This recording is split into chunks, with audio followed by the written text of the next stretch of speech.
Hello student, I am Sonam. Welcome back to my YouTube channel Apna Vidyalaya. आज के इस video में हम आप सभी को बताएंगे क्लास 10th विज्ञान 2025 का बिल्कुल वायरल पेपर। ठीक है, और ये जो पेपर है आप सभी का यानी 4 मार्च को साइंस का पेपर आप सभी का बिल्कुल ऐसा ही आने वाला है। ठीक है, जितने भी स्टूडेंट इस पेपर को साइंस के इस पेपर को मात्र तैयार कर लेते हैं उनका पूरा का पूरा विज्ञान में 70 में 70 नंबर बिल्कुल पक्का है। ये मेरी 100% गारंटी है। ठीक है, क्योंकि ये जो पेपर है ना ये सबसे वायरल पेपर है और यहाँ पे इस पेपर कोड इस पेपर का क्या है 801 BH। ठीक है, बिल्कुल सेम यही पेपर आप सभी के जिलों में आने वाला है क्योंकि ये पेपर साइंस का ठीक है 4 मार्च को सभी जिलों में बिल्कुल सेम पेपर आने वाला है। तो यहाँ पे अगर आप लोग इस पेपर को तैयार कर लेते हो तो आप लोग साइंस में बिल्कुल टॉप कर जाओगे, मेरी गारंटी है। ठीक है, क्योंकि ये जो क्वेश्चन पेपर है ना इसमें जितने भी क्वेश्चन है वेरी मोस्ट इंपॉर्टेंट क्वेश्चन है और ये आप सभी का साइंस के ठीक है सभी यानी 7 सेट से सबसे वायरल पेपर जो है यही पेपर है। ठीक है, जितने भी स्टूडेंट इस पेपर को तैयार करते हैं वो पूरे के पूरे साइंस में ठीक है पूरे नंबर छाप करके आएंगे, बिल्कुल टॉपर बन करके आएंगे। यहाँ पे देखिए सबसे पहले अनुक्रमांक और यहाँ पे आपको नाम लिखना है।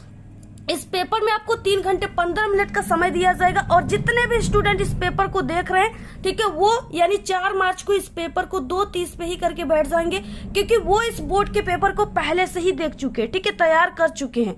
यहाँ पे देखिए पूर्णांक जो है ये 70 नंबर का है और जितने भी स्टूडेंट इस पेपर को तैयार कर रहे हैं वो पूरे के पूरे 70 में 70 नंबर साइंस में बिल्कुल छाप करके आएंगे, धुआं करके आएंगे, बिल्कुल आग लगा कर आएंगे। ठीक है, यहाँ पे क्या है 15 मिनट आपको इस प्रश्न पत्र को पढ़ना है और ये जो आपका साइंस का पेपर है ना ये 3 उपखंडों में विभाजित है। ठीक है, जिससे यानी कि फिजिक्स, केमिस्ट्री, बायोलॉजी और तीनों से रिलेटेड ऑब्जेक्टिव और सब्जेक्टिव दोनों क्वेश्चन आपके पेपर में आते हैं।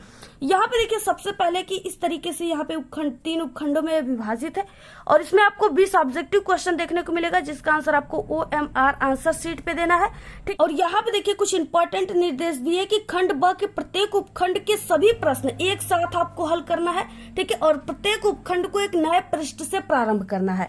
यहाँ पे हम आप सभी को पूरे के पूरे आंसर के साथ बताएंगे। इस पूरे क्वेश्चन पेपर में आए हुए सभी क्वेश्चन के आंसर के साथ हम आप सभी को इस पूरे पेपर को बताएंगे कैसे आपको लिखना है, कैसे टॉपर लिखते हैं, कैसे लिखने पर आपको टीचर खुश होकर पूरे के पूरे नंबर देंगे, कितना आंसर लिखना है, सभी चीजें इस वीडियो में हम आप सभी को बताएंगे। सबसे पहले आप लोग इस वीडियो को लाइक कर दीजिए, चैनल पे नहीं तो चैनल को सब्सक्राइब करके आप लोग बेल आइकन को जरूर प्रेस कर दीजिए और आप लोग इस वीडियो को बिना स्किप के पूरा लास्ट तक देखिए और अपने सभी दोस्तों में व्हाट्सएप ग्रुप पे, टेलीग्राम ग्रुप पे इस वीडियो को जरूर शेयर करना। यहाँ पे देखिए सबसे पहले खंड अ है जिसमें बहुविकल्पी क्वेश्चन है और सबसे पहले यहाँ पे उपखंड क स्टार्ट होता है यानी यहाँ से आपको सबसे पहले फिजिक्स से रिलेटेड क्वेश्चन देखने को मिलेंगे। ठीक है, पहला क्वेश्चन इस तरीके से दिया है जो बहुत ही मोस्ट इंपॉर्टेंट है और क्योंकि ये पूरा पेपर ही वायरल है इसलिए इसमें जितने भी क्वेश्चन है सभी मोस्ट इंपॉर्टेंट है। पहला क्वेश्चन है एक गतिशील आवेश उत्पन्न करता है यानी एक गतिशील आवेश जो है ठीक है ये क्या क्या उत्पन्न कर सकता है। तो यहाँ पे आपके सामने 4 ऑप्शन है, केवल विद्युत क्षेत्र, केवल चुंबकीय क्षेत्र, विद्युत और चुंबकीय क्षेत्र दोनों, ठीक है, न विद्युत क्षेत्र और न ही चुंबकीय क्षेत्र। देखिए ये जो प्लस का क्यू चार्ज होता है ना यानी विद्युत ये गतिशील आवेश जो होता है ये विद्युत क्षेत्र और चुंबकीय क्षेत्र दोनों उत्पन्न कर सकता है। ठीक है, अगर विद्युत क्षेत्र में रखोगे तो ये विद्युत क्षेत्र उत्पन्न करने लगेगा, अगर चुंबकीय क्षेत्र में रखोगे आप लोग तो ये चुंबकीय क्षेत्र उत्पन्न करने लगेगा। ऑप्शन नंबर यहाँ पे सी राइट हो जाएगा। अगला क्वेश्चन है दूसरा, ओम के नियम के अनुसार धारा I विभवांतर V ठीक है और प्रतिरोध R में जो अभिष्ट संबंध है वो क्या है। ठीक है, ये बहुत ही इंपॉर्टेंट है क्योंकि इस पे आपके कई न्यूमेरिकल भी आते हैं और ओम का नियम भी इसी पर आधारित है। ठीक है, तो आप सभी को अगर ये तैयार कर लेते हो तो आपके लिए बहुत ही मोस्ट इंपॉर्टेंट है। देखिए क्या हो जाएगा आंसर यहाँ पे। ठीक है, V यानी यहाँ पे होता है V बराबर होता है I × R। ठीक है, और इसको हम इस तरीके से भी लिख सकते हैं I बराबर इसको यानी यहाँ पे I बराबर हम ये भी अपने जगह पर बटे R लिख सकते हैं, ये भी हम लिख सकते हैं। ठीक है, अगर हमें R बराबर निकालना है तो R बराबर यहाँ पे क्या हो जाएगा, इसको हम इस तरीके से लिख सकते हैं V बटे के I। तो यानी इसको हम कई तरीके से लिख सकते हैं। ठीक है, तो यहाँ पे देखिए क्या हो जाएगा यानी इसमें से कौन सा ऑप्शन सही है।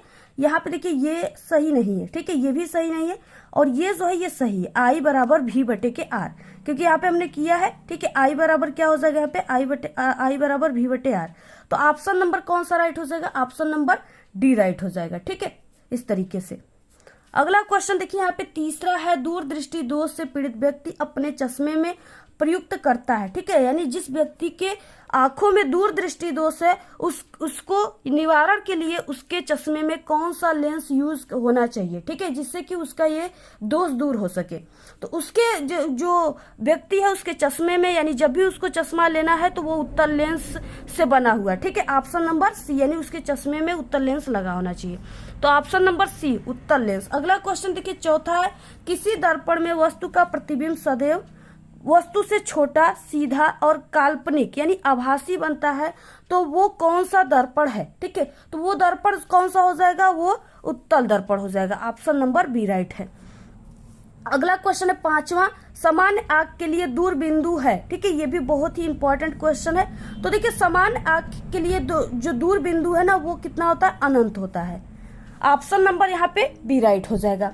अगला क्वेश्चन देखिए यहाँ पे 6 नंबर का है कि एक उत्तल दर्पण की वक्रता त्रिज्या, दर्पण कौन सा है, उत्तल है, और वक्रता त्रिज्या यहाँ पे आर बराबर कितना दिया है, 12 दिया हुआ है। इसकी फोकस दूरी क्या हो जाएगी, एफ का मान आप सभी से पूछ रखा है, और इस यानी ऐसा क्वेश्चन आपके पेपर में 100% गारंटी कि पक्का आएगा। ठीक है, तो यहाँ पे देखिए होता क्या सूत्र होता है, एफ बराबर R/2 होता है। ठीक है, और यहाँ पे क्या है, यहाँ पे आर का मान दिया है, आप लोग आर के मान को आर के मान के जगह पर रख दीजिए इस तरीके से। तो यहाँ पे 12/2 हो जाएगा एफ बराबर, तो ये इससे कट जाएगा, बराबर यहाँ पे क्या आ जाएगा, 6 आ जाएगा। ठीक है, और प्लस का 6 आएगा क्योंकि ये उत्तल दर्पण है। तो ऑप्शन नंबर यहाँ पे बी राइट हो जाएगा।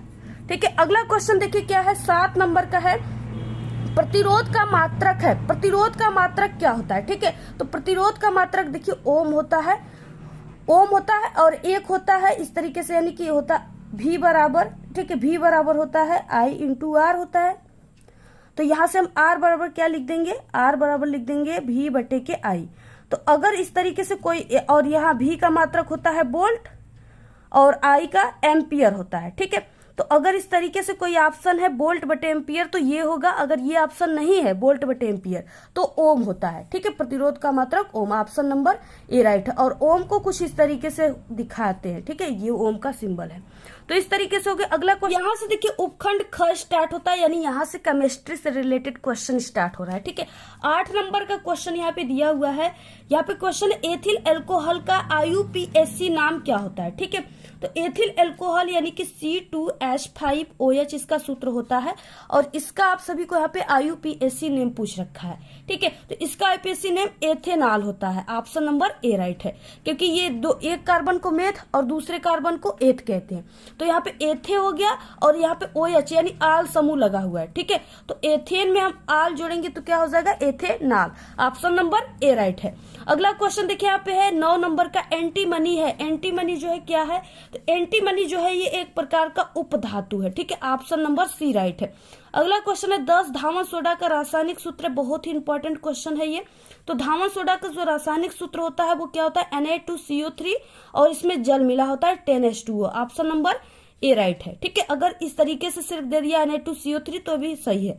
अगला क्वेश्चन देखिए 11 है, और इसमें से बेकिंग सोडा का कौन सा सूत्र है, आप लोग कमेंट करके बताइएगा। ठीक है, कौन सा ऑप्शन बेकिंग सोडा का है। अगला क्वेश्चन देखिए 11 है, कोई विलयन लाल लिटमस को नीला कर देता है तो उसका पीएच मान जो है संभवतः क्या होगा। तो देखिए जब कोई विलयन जो है लाल लिटमस को नीला कर देगा ना, तो उसका जो पीएच मान हो जाएगा वो 10 हो जाएगा, यानी उसका पीएच मान 7 से अधिक हो जाएगा। ठीक है, ऑप्शन नंबर यहाँ पे डी राइट है, यानी उसका पीएच मान क्या हो जाएगा, क्षारीय हो जाएगा।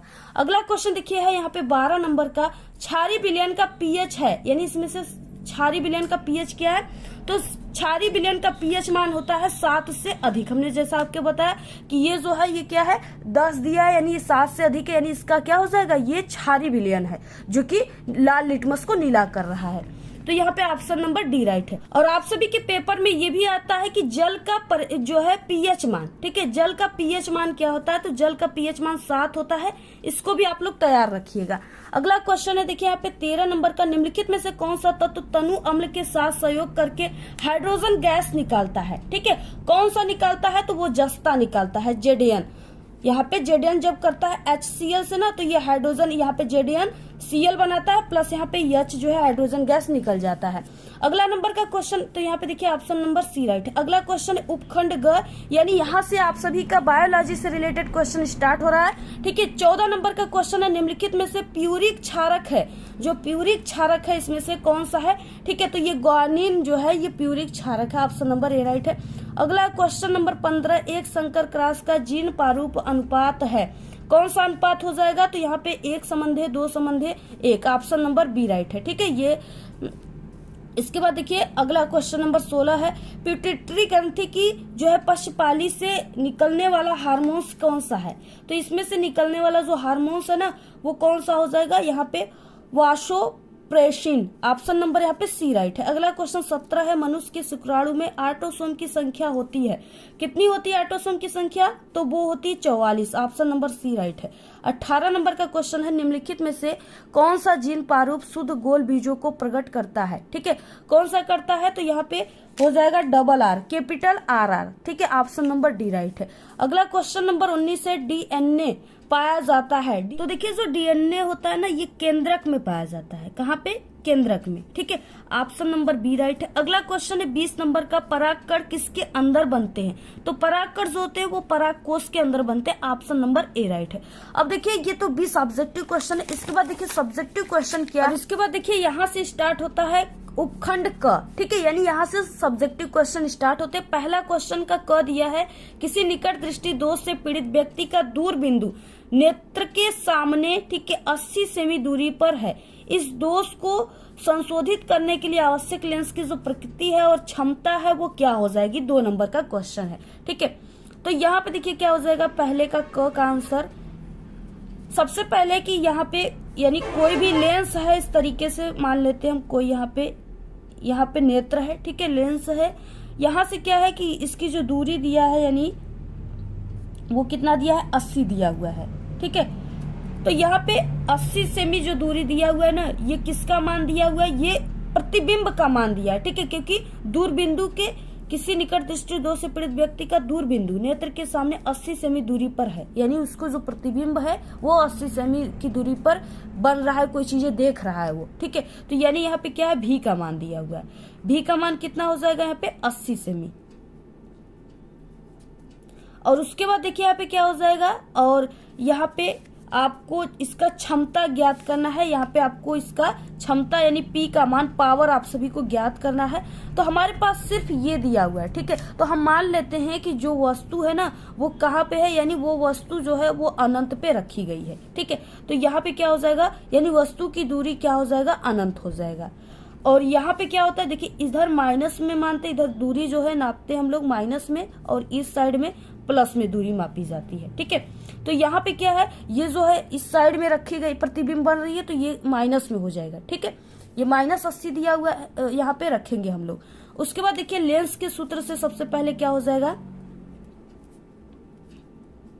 लेंस के सूत्र से क्या होता है, यानी 1 के यहाँ पे F बराबर 1 के V माइनस 1 के U होता है लेंस का सूत्र। अब इसको हम इस तरीके से लिख सकते हैं 1 के V 1 के V, ठीक है, और यहाँ पे -1 के U बराबर 1 के F, इसको ऐसे भी हम लोग लिख सकते हैं। ठीक है, अब यहाँ पे देखिए ये जो चीजें इस पे हम मान रख देते हैं। वैसे हमें F का मान भी नहीं पता है, तो 1 के F बराबर इसी सूत्र पे हम रख देते हैं। 1 के V का मान दिया हुआ है कितना, -80 दिया हुआ है। ठीक है, रख देते हैं हम लोग। उसके बाद यहाँ पे क्या हो जाएगा, यहाँ पे वस्तु की दूरी जो दी है वो वहाँ पे माइनस में रखेंगे, माइनस यहाँ पे अनंत हो जाएगा। ठीक है, इनफाइनाइट हो जाएगा। अब जब यहाँ पे हम लोग इसका यानी इस तरीके से गुणा भाग करते हैं तो यहाँ पे हमारा F बराबर यहाँ से क्या निकल जाएगा, F बराबर हमें -80 सेमी प्राप्त हो जाएगा। ठीक है, फोकस दूरी क्या निकल गई, -80 निकल गई। अब इसके बाद हमें क्षमता पावर ज्ञात करना है, तो जो क्षमता है इसको अगर हम सेमी में लिखेंगे, इसको ज्ञात करेंगे, ठीक है, तो क्या हो जाएगा, P बराबर 1 के यहाँ पे F, यानी सेमी में तो 100 की F हो जाएगा। ठीक है, तो हम सेमी में ही ज्ञात करते हैं, अगर आप लोग मीटर में ज्ञात करोगे तो 1 की F हो जाएगा। तो यहाँ पे देखिए P बराबर 100 अपने जगह पर, और F का मान क्या है, -80 है, तो यहाँ पे -80 लिख दीजिए आप लोग, और 1 0 से 1 0 चला गया। ठीक है, और यहाँ पे क्या हो जाएगा, 2 चौके 8, ठीक है, और 2 5 10 हो गया। तो यहाँ पे अब 5 में आप लोग 4 का जब भाग दोगे ना तो यहाँ पे 1 बार में जाएगा। ठीक है, फिर यहाँ 1 आ जाएगा, एक बार इसमें नहीं जाएगा दशमलव, और यहाँ पे 4 दूना के 8 आ गया, फिर से यहाँ पे 2 बचा, ठीक है। फिर उसके बाद यहाँ पे क्या हो जाएगा, एक 0 बढ़ा देंगे, दशमलव लगाए 3 अंक तक, 4 5 20, ठीक है। तो यहाँ पे हमारा क्या प्राप्त होगा, P बराबर यानी जो क्षमता है वो माइनस का 1.25 और क्षमता का मात्रक डायोप्टर होता है, तो यहाँ पे हो जाएगा डायोप्टर, ठीक है। तो ये इसका आंसर हो गया, आपको ऐसे ही लगाना है पूरा आप लोग स्क्रीनशॉट ले लीजिए इस तरीके से। यहाँ पे क्या है कि वस्तु की दूरी नहीं दी गई थी, तो इसलिए अनंत रखना है आपको, मान लेना है कि वो वस्तु अनंत पे ही रखी गई है, ठीक है। तो पूरा आप लोग स्क्रीनशॉट ले लीजिए। और इसके बाद अगला क्वेश्चन देखते हैं। अगर आप सभी को इस पूरे पेपर की पीडीएफ चाहिए और रियल पेपर की बिल्कुल पीडीएफ चाहिए, तो आप लोग हमारे टेलीग्राम चैनल को ज्वाइन कर लीजिए, वहां पे, ठीक है, बिल्कुल आपको वायरल पेपर की वहां पे पीडीएफ दी जाएगी, जिससे आपका पूरा का पूरा जो है आप लोग उस पेपर को तैयार कर लेते हो तो आप लोग टॉप कर जाओगे, ठीक है। तो आप लोग जल्दी से टेलीग्राम चैनल ज्वाइन कर लो। अगर आप लोग अभी तक टेलीग्राम चैनल नहीं डाउनलोड किए हो तो टेलीग्राम डाउनलोड करके हमारे टेलीग्राम चैनल को ज्वाइन कर लीजिए, लिंक आपको इसी वीडियो के डिस्क्रिप्शन बॉक्स में मिल जाएगी। अगला क्वेश्चन देखिए, ख दिया है, किसी चालक तार में धारा प्रवाहित करने पर उसमें उत्पन्न ऊष्मा जो होती है वो किन किन कारकों पर निर्भर करती है, स्पष्ट करना है। 2 नंबर का क्वेश्चन। देखिए यहाँ पे सूत्र होता है H बराबर, यहाँ पे क्या है, आपको ऊष्मा ज्ञात करना है, तो यहाँ पे ऊष्मा किन किन कारकों पर निर्भर करता है, तो H बराबर, देखिए सूत्र अगर आपको फॉर्मूला पता है, I का स्क्वायर RT, ठीक है। तो RT है यहाँ पे, तो आप लोग इसका आराम से आप लोग लिख लोगे, ठीक है। देखिए यहाँ पे जो उत्पन्न ऊष्मा है वो सबसे पहले की विद्युत धारा पे निर्भर करती है, ठीक है। और वो उसके बाद यहाँ पे R जो है ये प्रतिरोध है, प्रतिरोध पर निर्भर करती है। T जो है समय पर निर्भर करती है। और यहाँ पे विभवांतर जो है, विभवांतर, ठीक है, विभवांतर पे निर्भर करती है। तो यही चीजें है, आप लोग को यही चीजें लिखना है, ठीक है। तो आप लोग लिख लीजिएगा, 2 नंबर का क्वेश्चन है। अगला देखिए, एक उत्तल लेंस से 15 सेमी दूर रखी वस्तु का 2 गुना बड़ा वास्तविक प्रतिबिंब बनता है, तो लेंस की फोकस दूरी ज्ञात करना है। ये 4 नंबर का क्वेश्चन है, ठीक है। अब देखिए यहाँ पे क्या हो जाएगा, सबसे पहले यहाँ पे क्या है, कोई लेंस यहाँ पे बोला गया, तो एक हम लेंस इस तरीके से बना लेते हैं और यहाँ पे हो जाएगा। और मान लेते हैं यहाँ पे हम कोई वस्तु रखी गई है, ठीक है, इस तरीके से है, जो भी है यहाँ पे वस्तु रखी गई है। तो इस तरीके से कोई वस्तु यहाँ पे A और B रखी गई है, और यहाँ पे इस तरीके से रखने पर अब देखिए क्या है, पहले कि यहाँ पे एक उत्तल लेंस की 15 सेमी दूर पर रखी वस्तु। अब यहाँ पे देखिए 2 गुना बड़ा, यानी यहाँ पे आवर्धन सबसे पहले आपको निकालना है, ठीक है। तो यहाँ पे हम आवर्धन के सूत्र से निकालेंगे, यानी यम बराबर क्या हो जाएगा, यहाँ पे क्या दिया है 2 गुना, ठीक है, यानी यम बराबर यहाँ पे -2। अब इसके बाद यम बराबर -2 दिया है, यानी यम बराबर क्या हो जाएगा, यहाँ पे V और U हो जाएगा, ठीक है। और जहां पे यहाँ पे क्या हो जाएगा, यानी कि V बराबर, तो इसमें हम रखेंगे, यानी V बराबर हमारा क्या हो जाएगा, यहां से जब हम करेंगे इसमें, तो V बराबर हमारे पास क्या आ जाएगा, -2 और U, ठीक है, इस तरीके से। तो इसको हम मान लेते हैं कि ये क्या हो गया, समीकरण 1 हो गया। इसके बाद लेंस के सूत्र से 1/F बराबर 1/V माइनस 1/U, ठीक है, इसको हम मान लेते हैं ये इक्वेशन 2 हो गया। उसके बाद देखिए समीकरण 1 और समीकरण 1 वो 2 से 1/F बराबर, ठीक है, -2U और यहाँ पे -U, ठीक है। तो यहाँ पे बराबर हो जाएगा -3 2U, ये समीकरण 3 हो गया। अब यहाँ पे क्या हो जाएगा, F बराबर -2U/3, ये समीकरण 4 हो गया, ठीक है। अब यहाँ पे F बराबर -2 और यहाँ पे जो U है, U का मान कितना दिया है, यानी वस्तु की दूरी यहाँ पे दिया है कितना, 15 सेमी, ठीक है।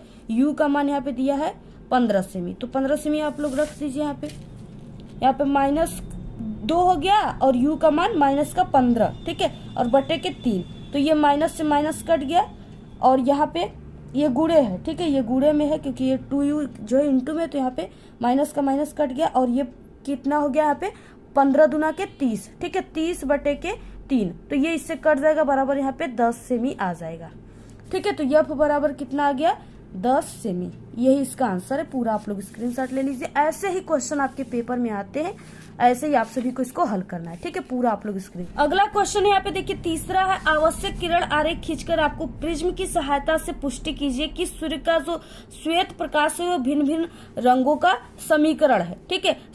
यानी जो है सम्मिलित है उसमें, ये चीजें है। तो इसका वीडियो आप सभी को, यानी इसका जो आंसर है इसको हमने एक अगले वीडियो में बता चुके हैं। इससे पहले आप सभी को जो साइंस का पेपर है उसको भी एक नजर जरूर देख लेना है, उसमें आपको इसका आंसर मिल जाएगा, ठीक है। इसी वीडियो के लास्ट में हम दे देंगे आपको लिंक, वहां से देख लीजिएगा। और हाँ, अगर आप लोग साइंस में कमजोर हो, आपको विज्ञान बिल्कुल भी नहीं आती, तो हमारे चैनल पे पास होने की भी ट्रिक है, इसी वीडियो के लास्ट में मिल जाएगी, या हमारे चैनल पे विजिट करके देख लीजिएगा आप लोग। और साइंस की कॉपी कैसे लिखना है इसकी भी वीडियो चैनल पे है, ठीक है। और इसी वीडियो के लास्ट में हम लगा देंगे प्लेलिस्ट, आप लोग देख लीजिएगा आसानी से। तो अगला क्वेश्चन देखिए, चौथा है, दो प्रतिरोध 4 ओम 12 ओम है, ठीक है, के हैं, तो इन्हें 10 वोल्ट के सेल से जोड़ने पर परिपथ में कुल कितनी धारा बहेगी यदि परिपथों को श्रेणी क्रम में जोड़ा जाए, अगर समांतर क्रम में जोड़ा जाए तब, ठीक है। तो यहाँ पे मान लेते हैं कि इस तरीके से पहले की एक प्रतिरोध, यानी यहाँ पे एक परिपथ हो गया यहाँ पे, और इसमें एक यहाँ पे 4 ओम का प्रतिरोध जुड़ा है, एक 12 ओम का प्रतिरोध जुड़ा है, ठीक है। और इसमें जो धारा बह रही है वो 10 वोल्ट की धारा बह रही है। यहाँ पहले क्या, इसको हमने श्रेणी क्रम में जोड़ा है, ठीक है। पहला क्योंकि श्रेणी क्रम में ही निकालना है। सबसे पहले देखिए, श्रेणी क्रम का जो सूत्र होता है R बराबर R1 प्लस R2 होता है, ठीक है। ये सूत्र होता है, इस पे आपको लगाना है। R बराबर R1 का मान कितना है, 4 है, प्लस यहाँ पे R2 का मान 12 है, इसको आप लोग जोड़ोगे तो R बराबर कितना आ जाएगा, 16 ओम आ जाएगा, ठीक है। इस तरीके से अब यहाँ पे, यानी यहाँ पे हमारा क्या हुआ कि अभी हमारा श्रेणी क्रम में जो प्रतिरोध को जब हमने जोड़ा तो यहाँ पे 16 ओम निकल कर आया है, ठीक है। तो ये प्रतिरोध हो गया, ठीक है। और आपको इसमें धारा का अगर हम लोग मान निकालेंगे तो यहाँ पे सूत्र होता है V बराबर I इंटू R, ठीक है। और यहाँ पे क्या है कि V का मान दिया हुआ है, I का मान, धारा का मान निकालना है, तो यहाँ से हम पक्षांतर कर देते हैं। I बराबर क्या हो जाएगा, V बटे के R। अब भी जो है यहाँ पे दिया है, भी कितना है, यहाँ पे इस क्वेश्चन में भी दिया है कि 10 वोल्ट, यानी यहाँ पे 10 वोल्ट दिया है, तो आपको लिख देना है 10, और बटे के R का मान हमने कितना निकाला, अभी 16 निकाला है, ठीक है। तो यहाँ पे कितना हो जाएगा, यहाँ पे ये इससे कट जाएगा, ठीक है। ये कितना में कटेगा, 5 बार में, और ये 8 बार में कटेगा। और यहाँ पे आपके सामने कितना आ गया, यहाँ पे 5 बटे के 8, ठीक है। और जब आप लोग इसका भाग दोगे तो आपके यहाँ पे आंसर आ जाएगा 0.625, और यहाँ पे एम्पियर हो जाएगा, ठीक है, एम्पियर। तो इस तरीके से ये आंसर हो गया। तो ये पहला हो गया जब श्रेणी क्रम में है तब, पहले का, ठीक है। उसके बाद देखिए दूसरे का क्या हो जाएगा, जब समांतर क्रम में ये दोनों प्रतिरोध को जोड़ दिया जाएगा तब क्या होगा। तो यहाँ पे यानी इस प्रतिरोध को हम मान लेते हैं ऐसे जुड़ा हुआ है, और एक प्रतिरोध ऐसे जुड़ा हुआ है, और यहाँ पे धारा वो वोल्ट जुड़ा हुआ है, ठीक है। ये हो गया 4 और ये हो गया 12 ओम, और ये 10। अब इतना, यानी इसमें जब हम जोड़ेंगे तो यहाँ पे देखिए समांतर क्रम का जो सूत्र होता है 1/R बराबर 1/R1 प्लस 1/R2, ठीक है। अगर आपको साइंस बिल्कुल भी नहीं आती ना, तो हम आपको इतनी सरलते तरीके से, इतना सरल तरीके से बताएंगे कि आप लोग साइंस में एक कमजोर स्टूडेंट भी एक अच्छे नंबर लाओगे, ठीक है। और इतना इंपॉर्टेंट क्वेश्चन बता रहे हैं जो 100% आपके पेपर में छपने वाले क्वेश्चन है, छप सकते हैं, ठीक है। तो 1/R बराबर क्या हो जाएगा, R1 का R2 का मान यहाँ पे रख दीजिए, 1/4 हो जाएगा, प्लस 1/12 हो जाएगा, ठीक है। अब इसका हमने यहाँ पे ले लेते हैं, हम 12 ले लेते हैं, तो यहाँ पे हो जाएगा, यानी 4 के 4 4 तिहाई 12, ठीक है। और प्लस का यहाँ पे 12 एकम 12, ठीक है। तो यहाँ पे हो जाएगा 4/12, 4 एकम 4 और 4 तिहाई 12, यानी यहाँ से 1/R बराबर यहाँ पे 1/3 प्राप्त होगा, ठीक है। अब यहाँ पे R बराबर क्या हो जाएगा, R बराबर यहाँ पे 3 हो जाएगा, 3 ओम। समांतर क्रम का जो प्रतिरोध निकला है वो 3 ओम निकला है, ठीक है। अब इसका हम लोग यहाँ पे धारा भी निकाल देते हैं। I बराबर क्या हो जाएगा, V/R, और यहाँ पे V जो है वही मान रखेंगे, 10 वोल्ट दिया है क्वेश्चन में। R का मान यहाँ पे क्या निकला है, 3। यहाँ पे हमारे पास क्या आ गया, 10/3, यह आंसर आ गया। इसको ऐसे भी लिख सकते हो, बाकी इसमें आप सभी लोग इसका वो भी कर सकते हो, यानी भाग दोगे तो 3.3 करके आएगा, उसको 4 भी आप लोग लिख सकते हो। तो इस तरीके से ये आंसर हो गया। पूरा आप लोग स्क्रीनशॉट ले लीजिए, इसका यहाँ से क्वेश्चन है, पूरा आप लोग स्क्रीनशॉट ले लीजिए, ऐसे ही हल होगा। बाकी इसकी पूरी हल की भी पीडीएफ आपको टेलीग्राम चैनल पे मिल जाएगी। क्वेश्चन देखिए अगला क्या है, यहाँ पे ख क्वेश्चन, समरूप चुंबकीय क्षेत्र में धारावाही चालक पर लगने वाला बल किन किन बातों पर निर्भर करता है? चालक पर कार्य करने वाले बल की दिशा का नियम आपको स्पष्ट करना है। ठीक है, 3 नंबर का क्वेश्चन है। तो देखिए ये भी जो है चौथा का आंसर, यानी कि ये धारा पर निर्भर करता है। इसके अलावा चालक की लंबाई पर निर्भर करता है। ठीक है, और चुंबकीय क्षेत्र की तीव्रता पर निर्भर करता है। यानी एक सूत्र होता है F बराबर IBL साइन थीटा। ठीक है, अगर ये चीजें आपको याद है तो आप लोग यहाँ पे इसको ठीक है लिख लोगे इसका आंसर। यानी ये जो है चुंबकीय, यहाँ पे क्या है, चुंबकीय क्षेत्र में धारावाही चालक पर लगने वाला जो बल है, यानी ये F जो है वो धारा पर निर्भर करता है। ठीक है, B जो है ये चुंबकीय क्षेत्र की तीव्रता पर निर्भर करता है। L जो है ये चालक की लंबाई पर निर्भर करता है। और जो ये साइन थीटा दिया हुआ है यानी ये कोण पर भी निर्भर करता है। ठीक है, और इसको हम फ्लेमिंग का बाएं हाथ के नियम से इसको निकाल लेंगे, स्पष्ट कर लेंगे। ठीक है, तो आप लोग इसको हमारे चैनल पर देखिए एक साइंस का यानी कि लगभग 1 से 1.5 घंटे की वीडियो आई है। आप लोग उस वीडियो के नोटिफिकेशन आपके पास नहीं पहुंच पाया है। ठीक है, और वो वीडियो जो है चैनल पे अपलोड हो चुका है। आप लोग उस वीडियो को एक बार पेपर से पहले, एग्जाम देने से पहले एक बार जरूर उसको देख लेना, क्योंकि वो जो वीडियो है ना, उस वीडियो में हमने आप सभी को पूरे साइंस की किताब के सभी इंपॉर्टेंट ऑब्जेक्टिव क्वेश्चन, ठीक है, और सब्जेक्टिव क्वेश्चन यानी 2 नंबर वाले, 4 नंबर वाले, दीर्घ उत्तरी क्वेश्चन, ठीक है, लघु उत्तरी क्वेश्चन, सभी क्वेश्चन उसमें हमने बताया है। आप लोग एक बार उस वीडियो को जरूर देख लेना। अगर उस वीडियो को आप लोग देख लिए ना तो आप लोग ऐसा कोई भी क्वेश्चन नहीं रहेगा जो आप लोग साइंस के पेपर में आप लोग न कर पाओ उस दिन। ठीक है, तो आप लोग जाकर के उसको देख लीजिएगा, पूरे के पूरे क्वेश्चन के आंसर के साथ वो वीडियो है। आप लोग उसको जरूर एक बार देख लेना एग्जाम से पहले एक बार। ठीक है, क्योंकि अगर उसको देख लिए तो आप लोग पूरे के पूरे क्वेश्चन करके आओगे, क्योंकि उसमें पूरे किताब के इंपॉर्टेंट क्वेश्चन है। अगला क्वेश्चन देखिए यहाँ पे क्या है, अगला 8वां नंबर का क्वेश्चन, 100 वाट सामर्थ्य वाले एक विद्युत हीटर को 250 वोल्ट के विद्युत मेन से जोड़ा जाता है। तो गणना करना आपको, पहला आपको हीटर में प्रवाहित धारा I की गणना करना है, हीटर के तार का प्रतिरोध R का, हीटर के प्रति मिनट उत्पन्न उष्मा E का, ठीक है, हीटर के 2 घंटे में उपयोग लाने के बाद किलोवाट घंटा में जो ऊर्जा है उसको आपको ज्ञात करना है। 6 नंबर का क्वेश्चन है, इसलिए देख सकते हो यहाँ पे कई इसमें क्वेश्चन पूछ रखा है। ठीक है, सबसे पहला कि हम लोग पहले क्वेश्चन को यहाँ पे निकालेंगे, यानी पहला क्वेश्चन क्या है, आपको धारा का मान, हीटर में उत्पन्न धारा का मान को निकालना है। तो यहाँ पे देखिए सबसे पहले कि ये जो यहाँ पे दिया है 100 वाट ना, ये पावर का मान दिया हुआ है। ठीक है, इसका मान क्या दिया है, 1000 वाट दिया है, सॉरी यहाँ पे 1000 वाट दिया हुआ है। ठीक है, इसको 1000 वाट ऐसे W को कहते हैं। और यहाँ पे जो V है यानी वोल्ट का मान कितना दिया है, 250 वोल्ट दिया हुआ है, 250 वोल्ट यानी V। ठीक है, ये 250 वोल्ट दिया है। और यहाँ पे देखिए सबसे पहले कि आपको क्या करना है, धारा I का मान निकालना है पहले क्वेश्चन में। तो यहाँ पे क्या हो जाएगा, सूत्र होता है P बराबर I इंटू V, ये फार्मूला होता है। फार्मूला आपका जरूर याद होना चाहिए आपको, क्योंकि अगर फार्मूला नहीं याद है तो आप लोग कोई भी न्यूमेरिकल नहीं कर पाओगे। तो I बराबर कितना हो जाएगा, I बराबर ये P बटे के V हो जाएगा। ठीक है, इसको पक्षांतर करते यहाँ पे मान रख दीजिए, I बराबर यानी कि P का मान कितना दिया है, 1000 दिया है, उसको रख लीजिए। V का मान कितना है, 250 है, इसको रख लीजिए, 1 शून्य से 1 शून्य चला गया। ठीक है, और यहाँ पे 25 का जब इसमें आप लोग करोगे तो 25 चौका 100 होता है। I का मान कितना आ गया, यहाँ पे I का मान 4 एम्पियर आ गया।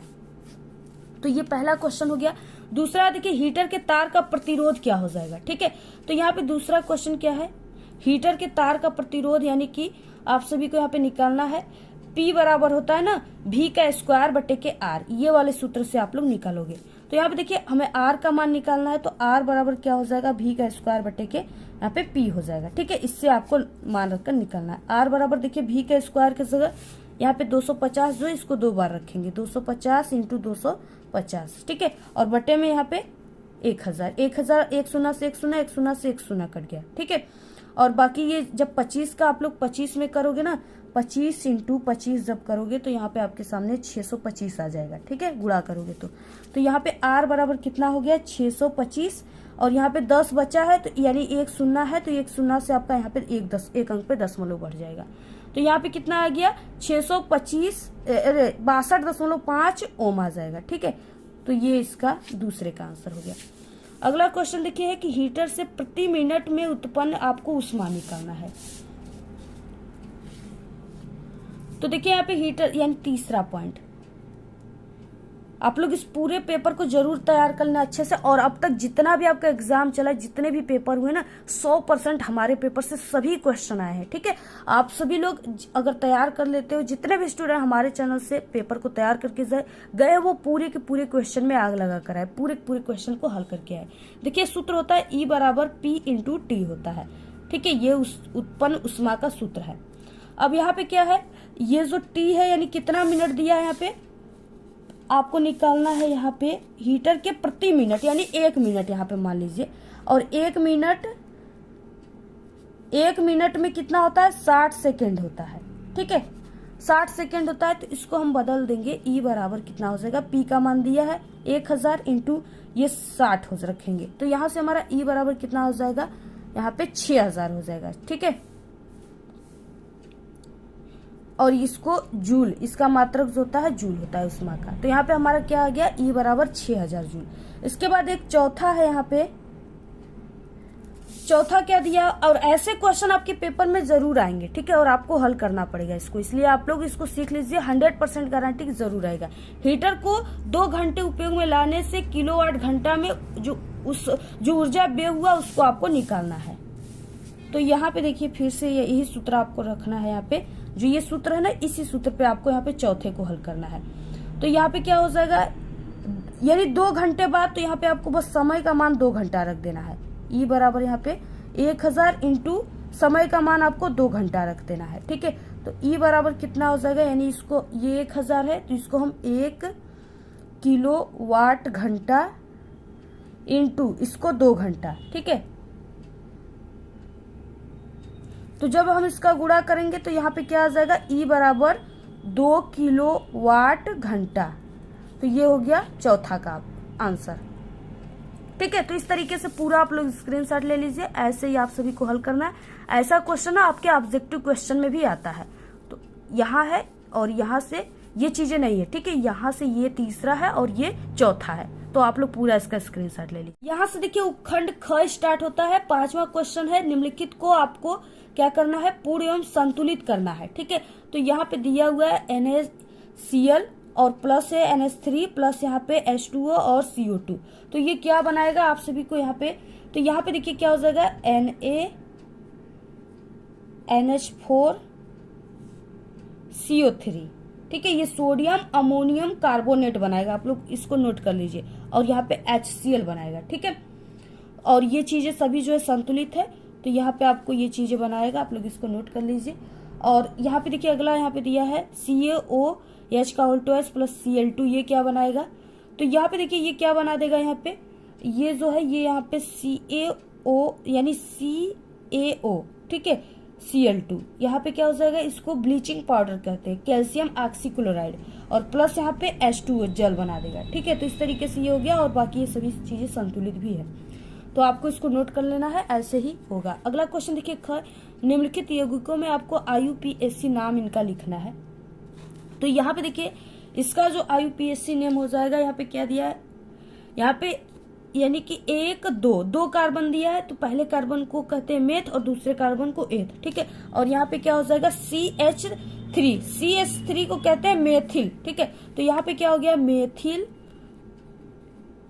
और यहाँ पे देखिए 2 कार्बन है ना, तो एथिल हो जाएगा, मेथिल नहीं होगा, एथिल होगा, एथिल। और उसके बाद एथेनोएट, यहाँ पे जो C2H5 जुड़ा हुआ है ना, और यहाँ पे CO जुड़ा है, तो यहाँ पे क्या हो जाएगा, एथेनोएट, एथेनोएट। तो ये इसका एथिल एथेनोएट। ठीक है, ये इसका IUPAC नेम हो गया। उसके बाद इसका आपको IUPAC नेम क्या हो जाएगा, देखिए यहाँ पे 1 कार्बन को मेथ, दूसरे को एथ, और तीसरा अगर कार्बन है तो इसको प्रोप कहते हैं। ठीक है, प्रोपेन।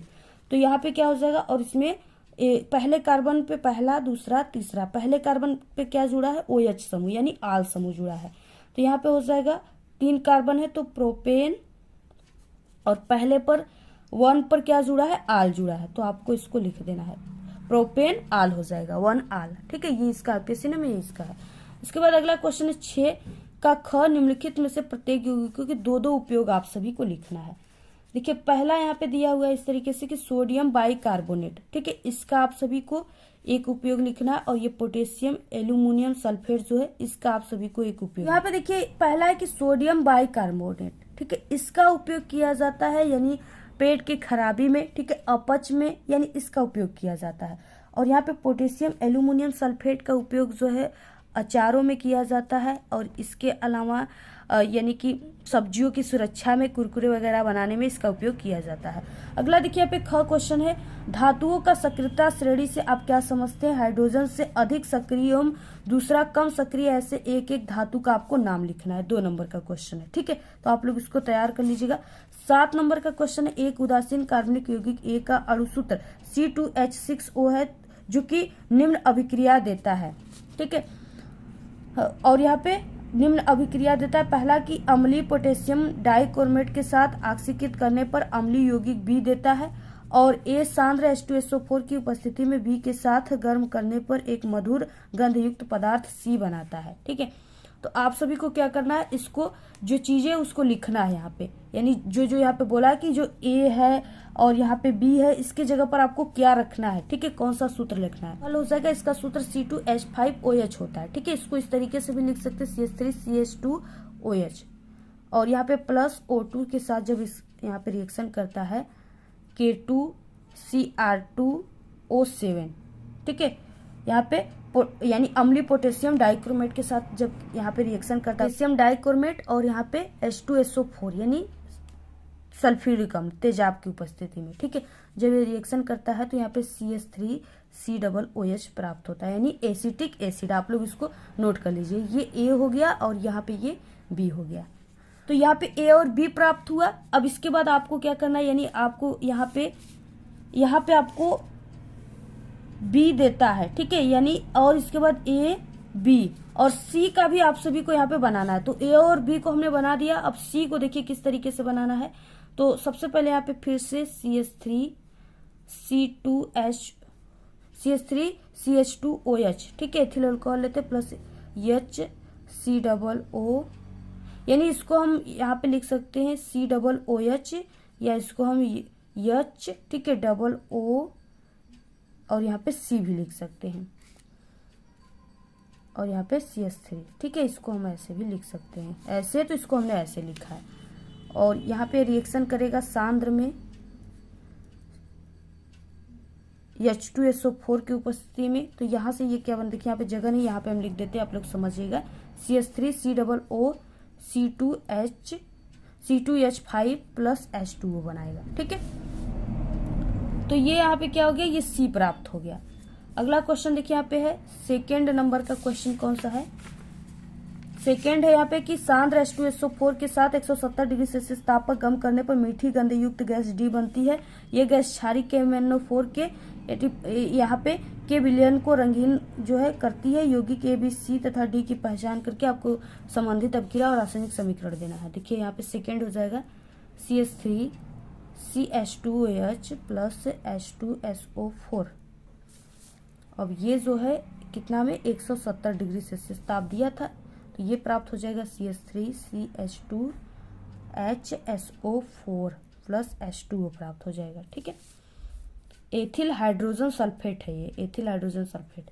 अब देखिए CH3CH2 जो ये एथिल हाइड्रोजन सल्फेट है, इसको लेकर के जब हम यहाँ पे 160 डिग्री सेल्सियस पे गर्म करते हैं 170 डिग्री सेल्सियस ताप पे, ठीक है, तो यहाँ पे हमें CH2 डबल बॉन्ड CH2 प्राप्त होता है यानी एथिलीन प्राप्त होता है। यहाँ पे डी एथिलीन है और ये ए है, ठीक है, प्राप्त होता है और यहाँ पे और प्लस H2SO4 निकल जाता है। तो यही यहाँ पे डी प्राप्त हो गया। और उसके बाद देखिए ए जो है यानी